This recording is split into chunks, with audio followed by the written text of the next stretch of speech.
11th class में आज आपका नया चैप्टर शुरू होना है और उसका नाम है रैखिक असमकान। रैखिक असमकान ये आज आपको बताना है रैखिक असमकान के बारे में। तो रैखिक असमकान को समझने से पहले सबसे पहले हम ये सोचेंगे कि रैखिक समीकरण क्या होते हैं। रैखिक समीकरण के बारे में बताएंगे तभी आप रैखिक असमकान समझ पाएंगे। तो रैखिक समीकरण देखिए, रैखिक समीकरण क्या है। रैखिक समीकरण की जो डेफिनेशन है, हालांकि आप पढ़ चुके होंगे पिछली कक्षा में, रैखिक समीकरण आप पढ़ चुके हैं लेकिन फिर से बता रहे हैं। रैखिक समीकरण इसलिए बताना है क्योंकि रैखिक समीकरण से ही आप रैखिक असमकान को समझ सकते हैं, अदरवाइज आप रैखिक असमकान समझ नहीं पाएंगे। इसलिए रैखिक समीकरण को पुनः हम आपको याद करा रहे हैं, रिपीट करा रहे हैं। तो रैखिक समीकरण की जो परिभाषा होती है, डेफिनेशन होती है, वो ये होती है कि इस समीकरणों में या इन समीकरणों में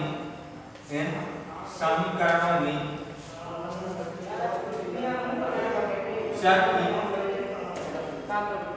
अधिकतम घात आप पढ़ चुके होंगे, एक होती है। किसी भी रैखिक समीकरण में चर की जो घात होगी वो कितनी होगी, एक, और जिस पर एक घात होगी वो हमारा रैखिक समीकरण कहलाएगा।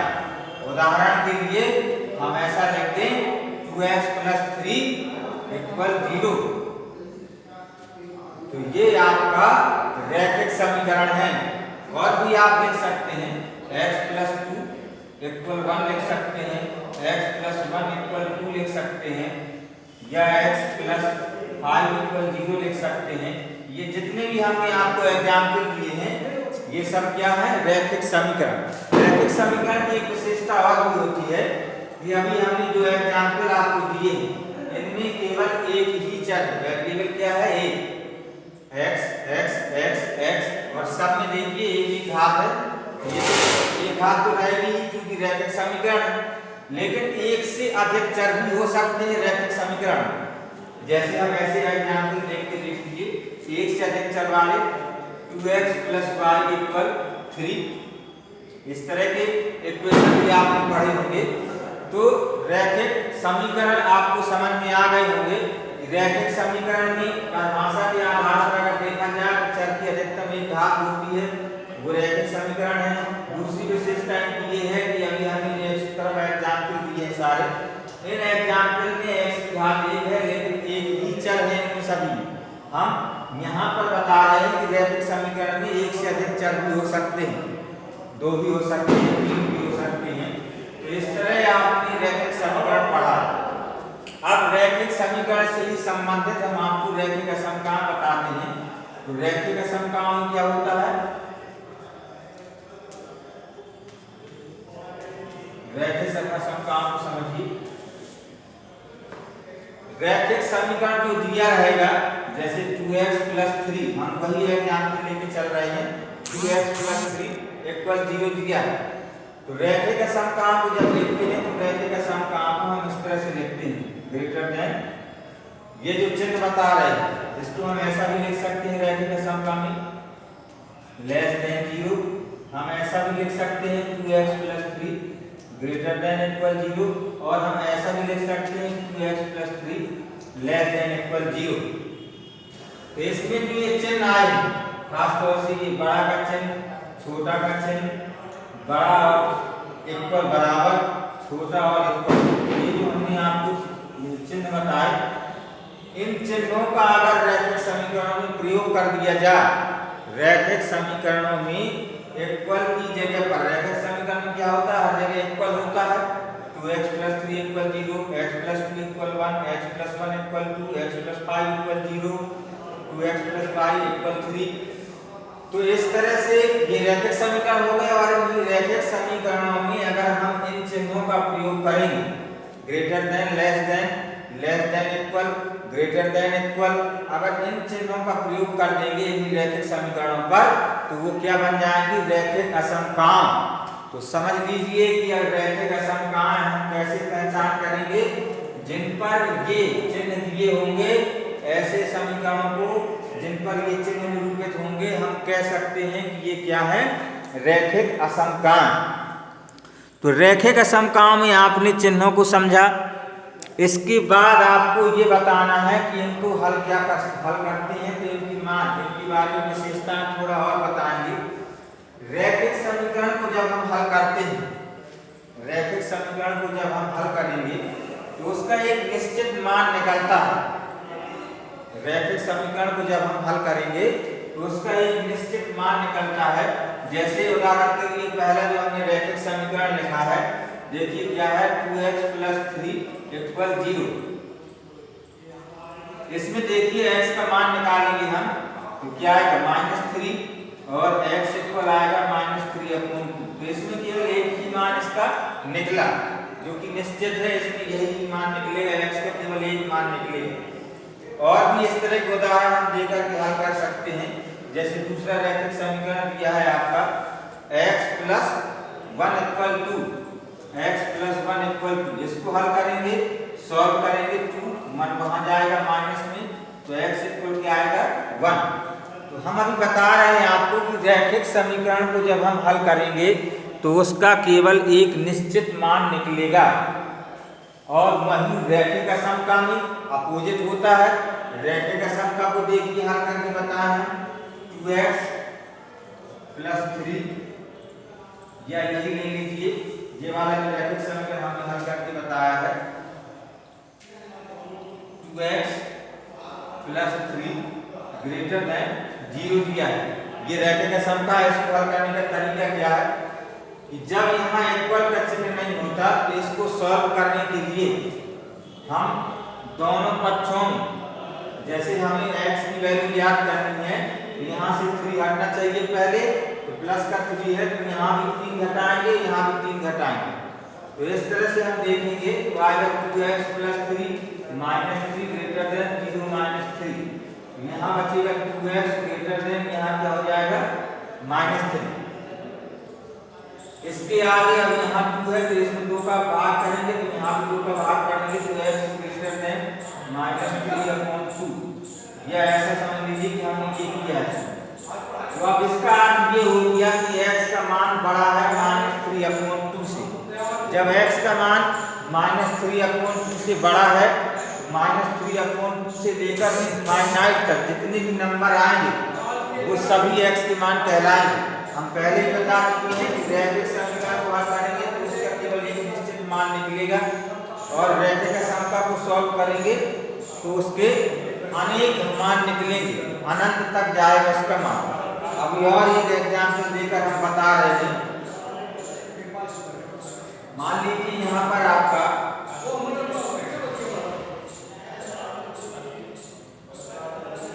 -1 दिया हुआ है, -4। अब देखिए इसी रैखिक असमका को किस तरह से हल करेंगे।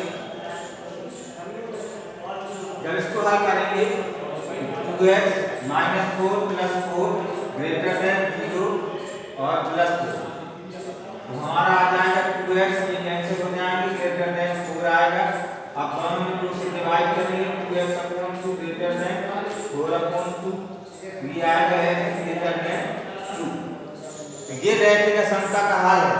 अब हमने देखा कि x का मान क्या है, 2 से बड़ा। अब 2 से बड़े रैखिक असमका में मान कौन कौन से हो सकते हैं, ये आपका 0 रहेगा, यहाँ आपके धनात्मक मान रहेंगे कहाँ तक, इनफाइनाइट तक, और यहाँ आपके ऋणात्मक मान रहेंगे कहाँ तक, -इनफाइनाइट तक। रैखिक असमका में अनेक मान निकलते हैं। तो x का मान क्या है, x > 2। तो x का मान 2 से बड़ा है, तो संख्या रेखा पर देखिए 2 से 1 2 3 इस तरह से मान चलेगा। तो 2 से बड़ा यहाँ से लेकर जितने भी मान यहाँ तक आएंगे ये सारे मान क्या कहलाएंगे, x के रैखिक असमका के ये हल कहलाएंगे। तो इसका मान 2 से अनंत तक रहेगा, x > 2 से बड़ा, यानी 2 से लेकर प्लस के कहाँ तक, इनफाइनाइट तक इसके मान निकलेंगे। तो ये रैखिक असमकाओं के हल कहलाते हैं। हमने आपको रैखिक समीकरण और रैखिक असमका दोनों को हल करके देख के बताया कि रैखिक समीकरण में एक निश्चित मान निकलता है, रैखिक असमका में अनेक मान निकलते हैं, ये इन दोनों में अंतर है। तो रैखिक असमकाओं को हल करने का तरीका आपको समझ में आ गया होगा। अभी और एग्जाम्पल देकर आपको बताते हैं कि किस तरह से इनको हल करते हैं। अब इस एग्जाम्पल की माध्यम से अगर इसकी एक्सरसाइज आप करना चाहें तो एक्सरसाइज आप इसकी कर सकते हैं। अभी हम आपको एक समीकरण लिख के और बता रहे हैं किस तरह से इसकी मान निकलेगी। x -1 ग्रेटर देन 0, पहला आपका ये हो गया। दूसरा आपका देखिए x -5 लेस देन 0। तीसरा 2x लेस देन इक्वल 0। और यहाँ पर एक और जोड़ सकते हैं आप -2। इनको हम हल करके देखेंगे कि इस तरह से किस तरह से इसके मान निकलेंगे। तो पहला जो हमारा दिया है x -1 लेस देन इक्वल 0 है, तो x लेस देन इक्वल क्या हो जाएगा 1। हल करने का तरीके समझ में आ गया होगा। -1 है तो +1 यहाँ जोड़ेंगे, +1 यहाँ ऐड करेंगे, 0 में एक जोड़ेगा, एक आएगा, यहाँ +1 से -1 कैंसिल हो जाएगा। अब इसका मान हो गया कि x का मान छोटा है 1 से। जब x का मान छोटा है 1 से, तो 1 से जितनी भी इनफाइनाइट तक, अनंत तक, 1 से छोटी जितनी भी अनंत तक संख्याएं आएंगी वो आपकी रैखिक असमकाओं की सभी मान कहलाएंगे। संख्या रेखा पर देखिए, यहाँ 0 तो यहाँ आएगा आपका 1 और -1 -2 और -∞ तक इस तरह चलेगा। तो ये जितने भी मान आए -1 से लेकर अनंत तक, ये रैखिक असमका का मान कहलाएगा। और इसको ब्रैकेट में ऐसा लिख देंगे अनंत से 1 तक। तो इस तरह से रैखिक असमकाओं को हम हल करेंगे। दूसरी रैखिक असमका आपकी दी है x -5। दूसरी असमका क्या है x -5 लेस देन 0, तो x लेस देन क्या आ जाएगा 5, यानी x का मान 5 से छोटा होगा। 5 से छोटा होगा तो 5 से लेकर अनंत तक जितने भी नंबर आएंगे, देखिए 1 2 3 4 5, ये धनात्मक मान आएंगे।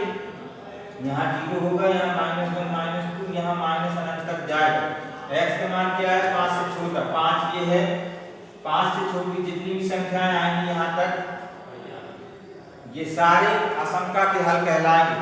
क्योंकि हम बता चुके हैं पहले भी रैखिक असमकाओं में रैखिक समीकरण की अपेक्षा अनेक मान निकलते हैं, इनके हल अनंत होते हैं। तो अनंत मान इसमें निकलेंगे। -5 से छोटी संख्या है तो -5 से लेकर के अनंत तक, +5 से लेकर अनंत तक जितनी भी छोटी संख्याएं होंगी वो सब रैखिक असमका कहलाएंगी। तो रैखिक असमकाओं को हमने आपको समझाया रैखिक समीकरण के माध्यम से।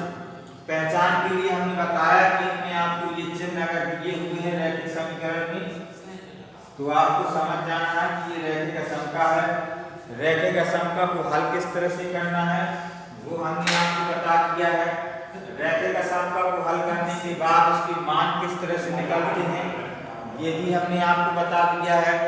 रैखिक असमकाओं में अनेक हल निकलते हैं, अनंत हल होते हैं इसके, और रैखिक समीकरण में उसका एक निश्चित हल होता है। अभी इसमें और भी आपको न्यूमेरिकल एक्सरसाइज में आएंगे, अभी आगे कल इसके बारे में और बताया जाएगा कि अगर अभी हमने केवल एक चर को लेकर बताया है, इसमें दो चर लेकर भी हम असमकाओं को हल करेंगे तो दो मान निकलेंगे उनके। 3 चर अगर असमका में दिए होंगे तो उसके भी उतने अनेक हल अनंतता हल निकलेंगे। तो इस तरह से रैखिक असमकाओं को जब आप सॉल्व करेंगे तो आपको कोई प्रॉब्लम नहीं होगी। दूसरी रैखिक असमका आपकी ये दी है 2x -2 < 0। इसको देखिएगा 2x less than equal plus का 2 हो जाएगा, यहाँ पर -2 है, +2 यहाँ ऐड किया, +2 इस साइड, दोनों पक्षों में इस तरह से इसको सॉल्व करेंगे, क्योंकि बीच में जो चिन्ह दिए होते हैं इस तरह से ग्रेटर देन लेस देन के चिन्ह होते हैं, तो हम इनको डायरेक्ट संख्याओं को पक्षांतर नहीं कर सकते।